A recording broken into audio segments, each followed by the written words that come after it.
দেখেন বাংলাদেশের ভিতরে বারবার কতবার ভূমিকম্প হয়েছে, ঠিক কিনা?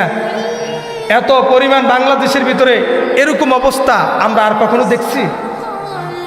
প্রথম শুক্রবার হওয়ার পরে দ্বিতীয় দিন টানা 3 বার ভূমিকম্প হয়েছে। কেন হয়েছে?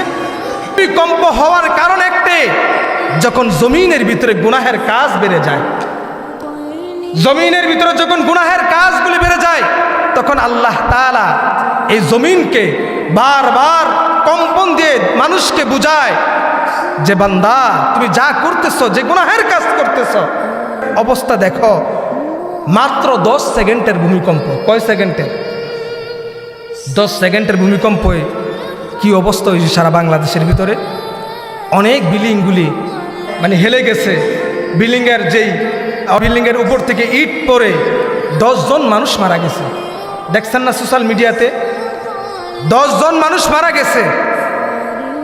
10 সেকেন্ডের ভূমিকম্প, মনে হইতেছে যে আহারে, এক্ষুনি মনে হয় যে দুনিয়াটা কিয়ামত হয়ে গেল।